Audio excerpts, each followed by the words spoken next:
구약성경 역대하 14장 6절에서 7절 우리 다 같이 한번 읽도록 하겠습니다. 여호와께서 아사에게 평안을 주셨으므로 그 땅에 평안하여 여러 해 싸움이 없는지라. 그가 견고한 성읍들을 유다에 건축하니라. 아사가 일찍이 유다 사람에게 이르되 우리가 우리 하나님 여호와를 찾았으므로 이 땅이 아직 우리 앞에 있나니 우리가 이 성읍들을 건축하고 그 주위에 성곽과 망대와 문빗장을 만들자. 우리가 주를 찾았으므로 주께서 우리 사방에 평안을 주셨느니라 하고 이에 그들이 성읍을 형통하게 건축하였더라. 아멘. 네, 오늘 이제 더 말씀을 전하고 싶은데 오늘 고난주간도 종료주일도 오고 또 부활주일이 있어서 두려워 말라의 시리즈는 여기서 마무리를 해야만 할 것 같습니다. 지난 시간에는 야곱을 향해 너 버러지 같은 야곱아, 왜 하나님은 야곱을 그렇게 낮춰서 표현했는가? 야곱의 입장에서는 기분이 안 좋겠지만 하나님이 보실 때 야곱이 깨어져서 버러지같이 되었을 때 야곱이 이스라엘로 기적과 능력을 체험하고 야곱의 삶이 평안을 유지할 수 있다고 하는 것을 가르쳐 주신 것이죠. 우리는 그런 야곱의 옛사람을 잘 깨뜨리지 못해서 마음이 번민스럽고 근심과 염려와 두려움에 사로잡혀서 주님이 주시는 충족한 평안을 누리지 못하게 되는 것을 보게 됩니다. 오늘 또 이 말씀을 들을 때 여러분과 여러분 가족, 여러분 자녀들에게 주님의 평안이 충만하게 임하시기를 주의 이름으로 축복합니다. 아멘. 아사는 제위 41년 중 오늘 말씀 전하는데 너무 행복합니다. 보세요. 꽃들이 이렇게 확 피는데 나는 이 꽃이 이렇게 좋은 줄 굉장히 행복한 마음이 드네요. 너무 이뻐요. 이 꽃도 대단히 이쁘네요. 작은 건. 아사 왕은 제위 41년 중 35년 동안 평안을 누렸습니다. 그러나 마지막 6년은 평안을 누리지 못했어요. 35년 동안 아사가 어떻게 평안을 누렸으며 그가 어떻게 또 아사는 그 후에 평안을 잃어버렸는가? 그것이 오늘 말씀이 되겠습니다. 사실 아사가 유대 왕이 되었을 때 아사는 평안을 누리고 있었지만 북쪽 이스라엘은 평안하지를 못했습니다. 극명하게 대조가 됐어요. 왜냐하면 아사가 왕이 즉위할 때 6명의 왕이 등극하는데 왕조가 바뀝니다. 왕조가 6번 바뀌면서 왕이 6번 바뀌면서 왕조까지 바뀌고 그러면서 그 왕의 시조까지 죽임을 당하고 교체되고 하는 극도의 혼란기가 북왕국 이스라엘에 있었지만 남왕국은 아사는 평안했습니다. 그 이유가 오늘 본문에 등장을 하겠는데요. 여기서 우리가 읽은 말씀에서 아사가 평안을 누렸는데 유다 사람들에게 말을 했어요. 자기 백성들에게 말을 한 거죠. 우리가 이렇게 평안을 누렸는데 왜 그러느냐? 우리가 여호와를 찾으니까 여호와께서 평안을 누리게 해주셨다라는 것을 2번씩이나 강조를 하고 있는 것입니다. 그렇게 우리가 아사가 우리가 주를 찾음으로 또 7절에도 우리가 여호와를 찾음으로 또 7절 뒤에 우리가 주를 찾음으로 평안을 주셨다 라고 말씀하셨습니다. 그러니까 아사가 평안을 누린 것은 주를 찾음으로 평안을 누렸구나 라고 하는 것을 우리가 알 수가 있어요. 과연 주님을 찾으면 평화가 오는가? 평화가 안 오는 것 같은데 이렇게 생각을 해서 주님을 잘 찾지 않고 또 찾는 데에 게으를 수가 우리가 있거든요. 근데 아사의 시대에는 분명하게 아사가 또 그 백성들과 함께 주님을 찾았을 때, 여기서는 아사가 찾은 거죠. 아사가 그렇게 하나님을 의지했을 때 아사가 평안하고 나라가 평안했다는 거예요. 거기에는 아마 신하들도 그랬을 거고 백성들도 그랬을 거죠. 근데 보세요. 아사만 주를 찾고 나머지는 안 찾았다. 이 신앙이라는 게 서로 협력이 필요한 거예요. 그건 좀 어려운 얘기잖아요. 그러면 아사도 잘못 갈 경우가 많게 되죠. 그런데 주를 찾음으로 평화를 누렸다라고 하는 거죠. 그래서 외부적으로 평안의 증거가 나오는데 성읍의 건축과 성곽과 망대와 문빗장을 만들고 형통하게 그런 것들을 건축을 했다. 반대로 거꾸로 되면은 그런 것들을 건축해서 우리가 평안을 누렸다가 아니에요. 평안을 주시니까 그걸 건축했다는 거예요. 쉽게 말하면 성문을 의지하지 않고 성벽을 의지하지 않았다는 거죠. 그러니까 그것까지도 만들게 하시는 것이죠. 우리가 그렇잖아요. 우리나라가 어떻게 하면 평안해질 수 있는가 생각합니다. 이제 보수주의 대통령이 등장하면 국방비가 삭감이 돼요. 왜냐하면 미국을 의지하면 된다 이렇게 생각이 들고, 진보주의 대통령이 되면 일부 보수에서는 빨갱이라고 그러죠. 오히려 국방비가 더 올라가요. 왜? 자주 국방을 내세우기 때문에. 어떤 게 좋은 건지를 알 수가 없어요. 이 정부 들어서 국방비가 7.4% 올려가지고 세계 국방 7위가 6위가 됐는데 대단한 거죠. 국방 방산 재산도 많이 확보했고 대단한 거죠. 그런 걸 해서 평화가 왔는가? 믿음의 신자들은 이 부분에 대해서 우리가 일반적으로 그런 걸 잘 갖춰놔야죠. 하나님이 그래도 많은 기도를 하니까 이 국방도 늘어나게 하고 튼튼하게 하고 하시는 것 아니겠어요? 잘 이런 것들을 갖춰야 돼요. 일반 은총이에요, 그런 것. 어떻든 여호와를 찾음으로 그렇게 하나님이 그런 것까지 성벽까지 다 만들게 하셨다. 그리고 군사들도 다 읽지를 못했지만 58만 명의 정예의 군사를 아사는 갖게 됐어요. 대단합니다. 그 조그만 나라에서. 우리나라 60만이 안 되거든요. 우리도 58만이, 우리나라 군사하고 똑같네. 50만 됩니다. 줄었어요. 왜냐하면 이제 숫자가 많이 줄었어요. 50만이 정도가 된다고 나는 생각하는데 정확한 건 모르겠습니다만 그렇습니다. 그런데 여기서 중요한 건 찾았다고, 여호와를 찾았다는 의미가 뭘까? 라고 하는 것이죠. 이것이 어떤 의미가 되는지 우리가 역대하 16장 9절을 다 같이 한번 찾아서 읽어보도록 하겠습니다. 역대하 16장 9절 다 같이 시작. 여호와의 눈은 온 땅을 두루 감찰하사 전심으로 자기에게 행하는 자들을 위하여 능력을 베푸시나니 이 일은 왕이 망령되어 행하였은즉 이후부터는 왕에게 전쟁이 있으리라이다 하매. 여기 보면 전심으로 라고 하는 단어를 알 수 있어요. 아사가 여호와를 찾는 방법을 어떻게 찾았냐? 여호와의 눈은 온 땅을 두루 감찰하사 전심으로 자기에게 향하는 자를 위하여 능력을 베푸시나니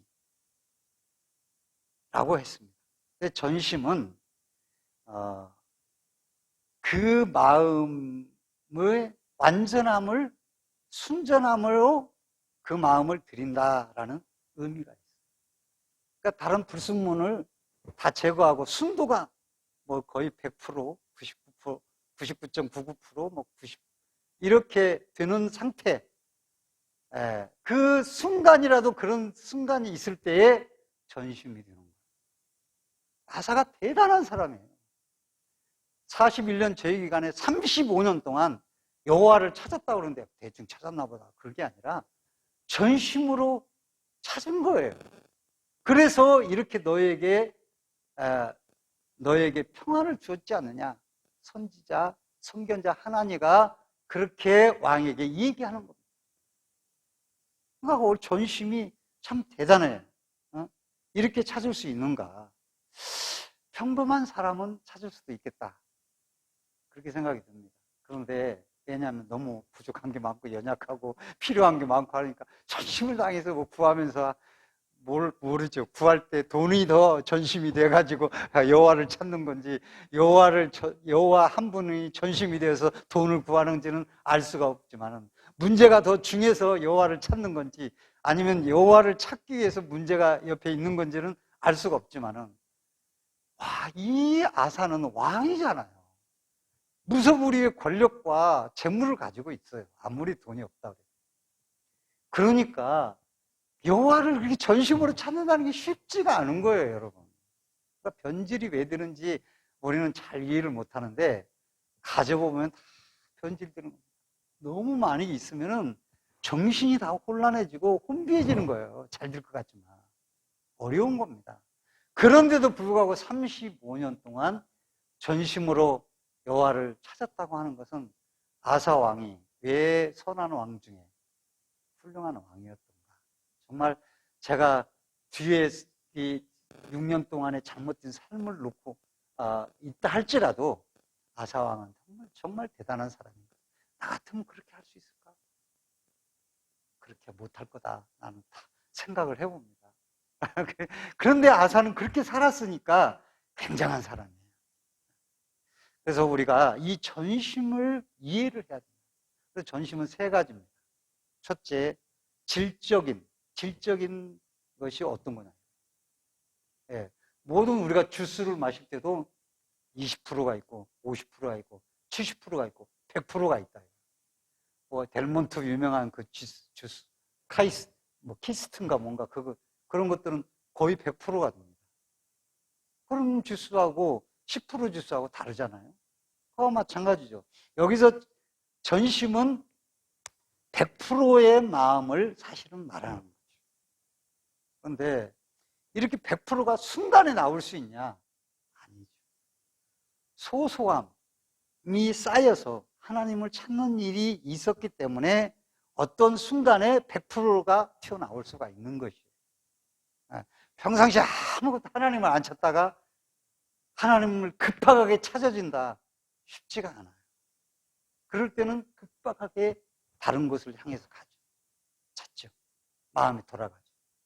그렇기 때문에 이 100%가 나오기 전에 우리들이 소소하게 하나님을 찾는 일들이 훈련이 돼야 되고 병행이 삶 속에서 진행이 돼야만 한다는 것이죠. 그래서 그렇게 하다가 이제 일상 속에서 아무 일이 없는데 전심으로 하나님을 찾는 것은 쉽지가 않아요. 그래서 전심이란 여기서 소소함 플러스 위기, 100% 붙여야 돼요. 소소함이 있을 때 그리고 위기 순간에 100%가 나오고 이게 전심이 되는 거예요. 우리가 이 부분을 잘 이해하고 신앙생활을 해요. 100% 우리 인간이 늘 한결같이 분초당을 다루면서 하나님 앞에 드릴 수가 없어요. 그렇게 치면 우리는 사람이 아니에요. 그렇기 때문에 소소함이 필요한 거죠. 그러나 큰 위기에 닥쳤을 때는 마음이 전심으로 가지는 거예요. 내 가족이 위험하다. 생명이 위태로운 수술에 들어간다. 그러면 어떻게 되겠어요, 여러분? 전심으로 마음에 하나님 앞에 간절한 마음이 거기에 담기게. 그러나 소소하게 없으면은 수술할 때 의사가 살려줄 것을 생각합니다. 그런 것들을 우리들이 생각해 봐야 돼요. 가정에 내 자녀의 생명이 직결될 때 전심이 돼가는 거예요. 이럴 때 100%가 하나님 앞에 순간에 도달하는 거예요. 이게 바로 전심인 거예요. 질적인 측면. 두 번째의 전심은 지속적인 측면이 있는 거예요. 자, 여기서 지속이라는 계속 간다는 게 아니에요. 이렇게 와서 큰 테두리 보면 지속적으로 가는 거예요. 어떤 사람은 이렇게 한번 반짝이다가 푹 떨어져서 올라가지를 않아요. 그건 지속이 아닌 것이죠. 연속성이, 이 점을 찍는 연속성이 우리에게 있어야 됩니다. 그래서 오늘 또 내일 또 뭐래도 이렇게 어느 순간에 날에 점 찍어야 하만 하는 것이죠. 예, 바울은 디모데후서 4장 7절에 내가 선한 싸움을 싸우고 나의 달려갈 길을 마치고 믿음을 지켰으니. 바울이 끝까지 달려가기만 했겠습니까? 인간도 아니에요. 철인 뭐 몇 종이라도 끝까지. 물론 영적으로 표현한 거지만은 그 마음에 낙심도 없었고 지침도 없었겠습니까? 그러나 결국은 하나님 보실 때는 끝까지 싸웠고 자기가 볼 때도 끝까지. 왜? 늘 정점을 찍었으니까. 그것이 바로 지속성인 것이죠. 그런데 아사는 처음과 중간은 지속성이 있었어요. 근데 중간 이후에 이 아사가 지속성을 잃어버렸어요. 우리가 잘 알다시피 아사는 절정기에 소 700마리와 양 7,000마리를 백성들과 함께 하나님 앞에 제사를 드렸습니다. 대단하죠. 누가 생각나? 솔로몬이 생각나. 솔로몬도 처음 등극할 때 1,000번제를 드렸습니다. 야, 근데 솔로몬이 지속이 안 되죠. 아사보다 더 엉망이 돼버렸죠. 지속을 못한 거예요. 아사도 제2 15년 때 41년 동안 15년 때 35년 거의 중간이에요. 믿음의 절정기가 올라간 거예요. 이때 백성들을 모아놓고 그렇게 소 700마리와 양 7,000마리 그걸 하나님 앞에 드린 겁니다. 왕의 곡간을 내서 그걸 하나님 앞에 드린 거예요. 그리고 만 백성들한테 선언을 하는 거예요. 물론 남녀노소를 막론하고 하나님을 찾지 않는 자는 죽음을 당해야 하는 것이 마땅하다. 백성들도 아멘하고 믿음이 절정기에 올라갔어요. 이렇게 정점을 찍어 갔던 거죠. 그리고 그 성경에 보면 역대하 15장 16절에 아사의 어머니가 마아가로 나옵니다. 그런데 이 히브리어는 모친으로 번역된 단어가 어머니만이 아니라 할머니도 가리키는 거예요.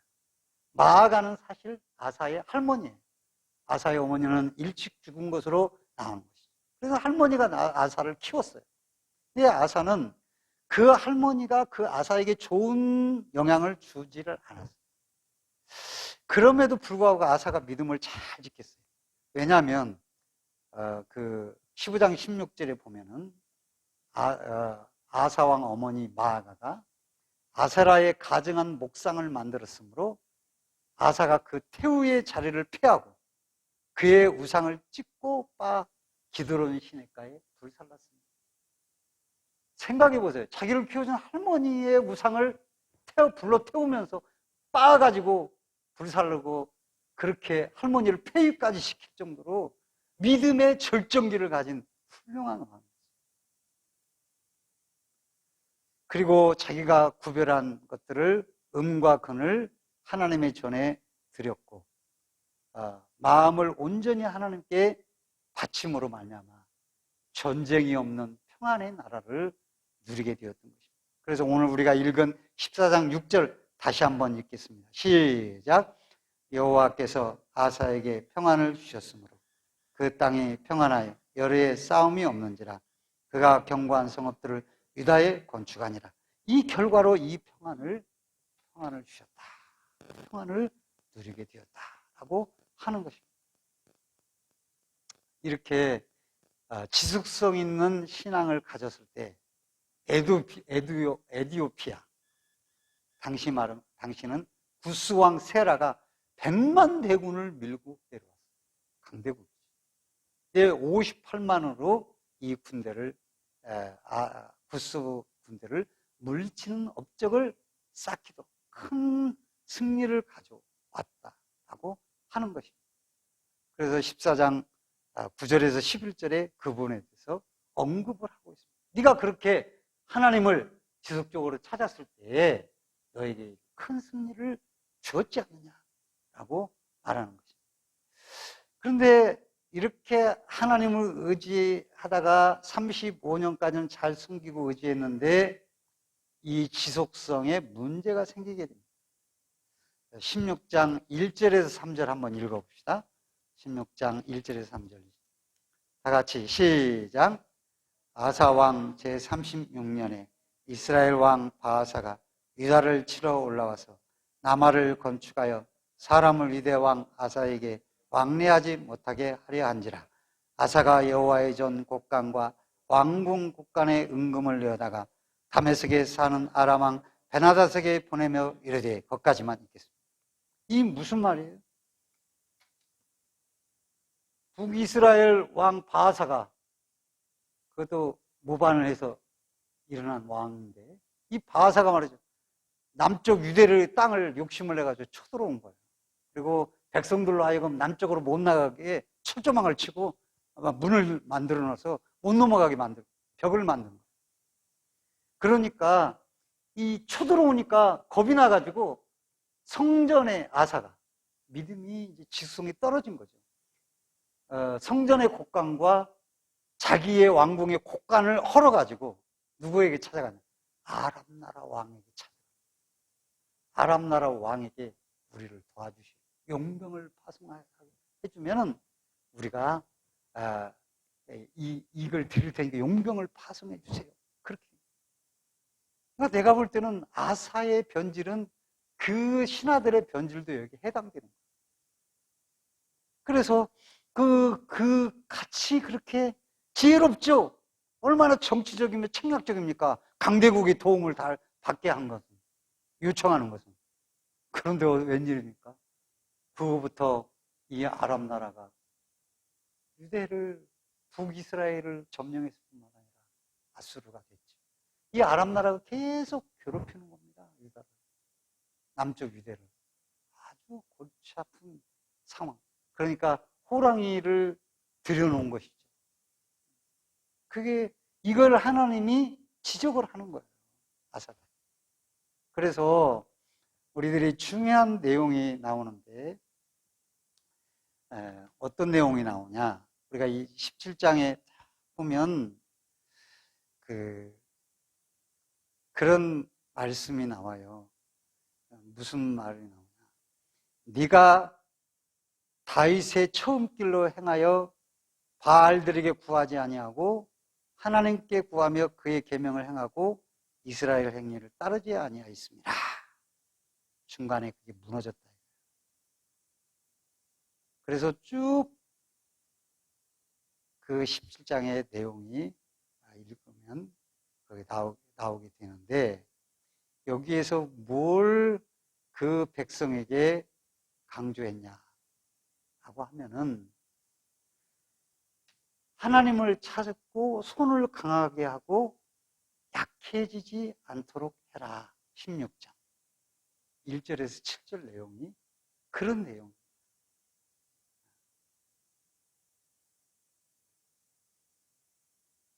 그런데 이 손이 약해져서 내려왔다는 거예요. 지속성이 떨어졌다는 거예요. 우리가 이게 참 중요해. 신앙의 지속성. 누구나 한순간은 잘할 수 있고 열정을 가지고 교회를 섬길 수도 있습니다. 한순간은 그렇게 할 수 있어요. 열심히 하는 사람들 봐요. 근데 1년을 못 넘기고 6개월을 못 넘기고 무너지는 사람들이 많이 있어요. 지속성이 없는 거죠. 하나님은 지속성을 요구하는 거죠. 그래서 신앙생활은 지쳐서는 안 되는 거예요. 내 신앙에 오버페이스 하지 않도록 나를 잘 조절을 해야 되는 신앙. 누구든지 한꺼번에 있을 때 뭐 못하겠어. 하나님 앞 딱 들을 수 있어요. 궁금할 수 있어요, 그렇게. 그러죠. 그렇게 할 수 있습니다, 누구든지. 그러나 그걸 끝까지 잘 조절해서 한다라고 하는 그 부분을 생각해요. 여러분, 나는 TV 프로를 잘 안 보는 편인데, 강철부대라는 게 있더라고요. 강철부대. UDT님, 해병대님, 특전단이님, 이런 것들이 나와. 샤트님, 이런 게 나와. 그래서 내가 한 세 번인가 봤어요, 그걸. 대단하더라고, 보면. 군장을 뛰고 막 하는데. 그런데 목적지 가는데 처음에는 열심히 뛰지만 나중에 역정이 돼. 왜? 오버페이스라. 마라톤 선수도 그렇고, 스케이트 선수도 먼저 앞잡아서 뛰어서 사람들 지치게 만들어서 뒤에서 앞서게 나와. 체력을 잘 보충해 나가는 거예요.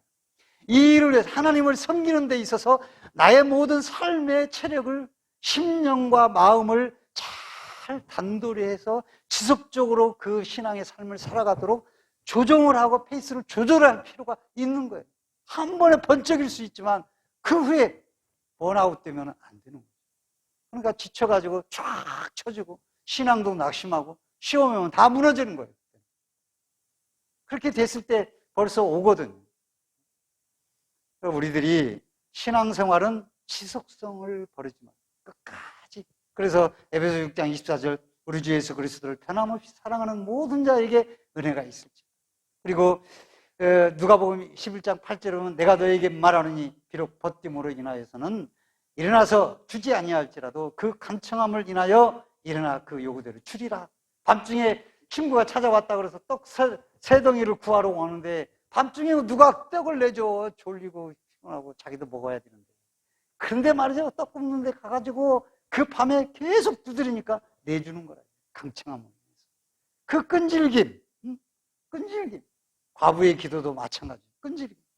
그러나 사람들은 신앙을 한순간에는 잘해도 지속성을 못하고, 그래서 예수님께서 누가복음 18장 1절에 보면 예수께서 그들에게 항상 기도하고 낙심하지 말아야 해서 비유로 말씀하십니다. 그리고 맨 끝부분에 뭐라 그래요? 그러나 인자가 올 때 세상에서 믿음을 보겠느냐 하시니라. 그렇게 말씀하죠. 왜?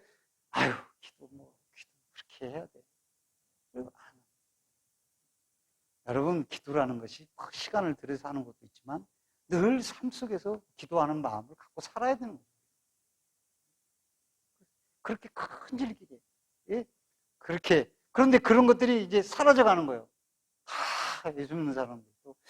이제 믿음을 보겠느냐, 세상에서. 이제는 뭐 의학이, 이제는 물질이 다 해결해줘. 그러니까 믿음이 뭐 지속성을 잃어버리는 거예요, 이제.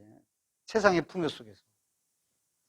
얼마나 나는 내 믿음을, 지쳐서는 안 돼. 직장 다닐 때, 직장 다닌 후에, 결혼 전과 결혼 후에 믿음이 동일해야 돼요. 물론 약간의 차이는 있었지만 그래도 이게 계속 지속적으로 나가야죠. 졸업하고 나서 대학 가서 군대 갔다 온 후에 믿음이 다 완전히 엉망이 되고 그런 경우 우리가 많이 보잖아요. 신앙의 지속성. 그게 매우 중요한 거죠. 그게 전심이에요. 그 다음에 세 번째 따라서 합시다. 우선순위. 신앙의 전심이란 말은 우선순위를 어디에 정점을 찍느냐. 그는 하나님보다도 사람을 의지하고 사람의 도움을 의지하는 자가 되고 말았어요. 아사는. 왜요?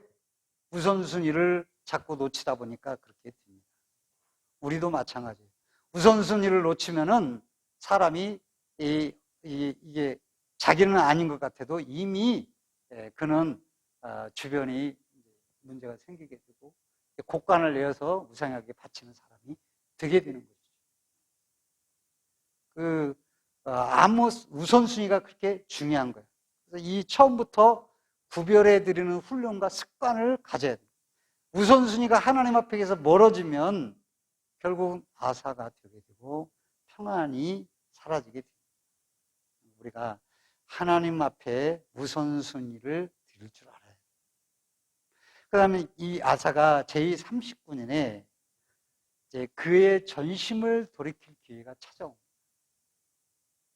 잃어버렸던 전심. 하나님이 그걸 바라신 거죠. 위기가 그에게 닥쳤습니다. 자, 이전에 위기가 닥쳐서 자기가 전심을 잃어버렸어요. 그래서 바하사가 쳐들어왔어요. 평안에 깨졌어요. 아수르에게 가버린 거예요. 이 아람에게. 하나님이 실망을 하신 거지, 쉽게 말하면. 그래서 선견자를 보내서 네가 그렇게 해서 되겠냐. 하나님이 너에게 네가 찾았을 때 평안을 너에게 줬지 않느냐. 근데 지금 그렇지 왜 그렇게 못하고 있냐. 그리고 나서 하나님이 제39년에 아사가 그의 전심을 들이킬 기회가 찾아옵니다. 역대하 16장 12절. 한번 다 같이 한번 읽겠습니다. 12절. 역대하 16장 12절. 시작. 아사가 왕이 된 지 39년에 그의 발이 병들어 매우 위독하였으나 병이 있을 때 그가 여호와께 구하지 아니하고 의원들에게 구하였더라. 이걸 왜 기록을 하겠습니까? 그 교회 하나님이 기회를 준 거예요. 선견자를 옥에 가둬버렸거든요. 자기 죄를 지적한다고. 그런데 의사를 찾은 것이 그렇게 무엇이 잘못인가? 잘못 아니죠. 의사를 찾는 것. 하나님 손에 있습니다. 그 당시에도 일반 은총이 아니겠어요? 요즘 같은 의사에게 가서 진료받고 고침받을 수면 다 고쳤을 거예요. 여기서 중요한 것은 우선순위입니다. 하나님을 찾지 않고 사람을 먼저 찾았다는 것이죠. 하나님께 돌이킬 수 있는 기회를 주님이 발병을 통해서, 발의 병을 통해서 주셨는데 아사가 그것을 놓쳤다고 하는 거죠. 그것이 아사의 불행이죠. 우리에게 다가오는 모든 위기들이 있어요. 그것은 어쩌면 그 모든 위기들은 우리로 하여금 하나님이 당신의 마음을 받기 위한 위기인지도 모르는 거죠. 우리는 형식적으로라고 이렇게 말하면 안 되지만은 그럴 때 나의 전심이 어디에 가 있냐 우리들이 잘 확인하는 것이 필요한 것이에요. 물론 요즘은 믿음이 있는 자를 보겠느냐라고 예수님 오실 때 인자가 세상에서 믿음을 보겠느냐 말씀을 하신 이유가 뭐겠습니까? 너무 많이 주위에 하나님이 안 하셔도 다 할 수 있는 부분들이 너무 많기 때문에 하나님을 찾는 마음은 점점 사그러져 갈 것이 분명한 것이죠. 그럴 때 하나님은 찾는 거예요. 어느 시대나 하나님을 찾지 않을 변명과 상황과 현실은 다 있게 마련인 거죠. 요즘 시대만이겠어요? 그 당시에도 마찬가지겠죠. 뭔가 모르게 하나님을 안 찾아도 될 만한 상황과 환경이 다 있게 됩니다. 돈이 많은데 돈 주면 용병 오는데 그럴 거 아니겠습니까? 아사는 41년 제위기간 동안 그가 하나님을 찾았을 때 하나님께서 아사에게 평안을 주셨지만 찾지 않았을 때 평안을 잃어버렸어요. 그리고 그 평안을 회복하시려 하나님을 찾도록 기회를 주셨는데 하나님이 눈에 안 들어오고 오히려 선견자 하나님을 옥에 가두고 또 결국 가두고 학대하는 일들이 벌어졌고 결국 39년에 발병을 주셔가지고 하나님을 찾도록 했는데 돌이키도록 했는데 아사는 결국 돌이키지를 못하게 되는 것입니다. 우리가 말씀을 맺으면서 전심으로 하나님을 찾는 사는 것이 중요합니다. 참 중요해요. 그것을 하나님이 바라시고 계십니다. 아사가 하나님을 우선적으로 전심으로 찾았을 때 평안을 주시고 나라도 평안했습니다.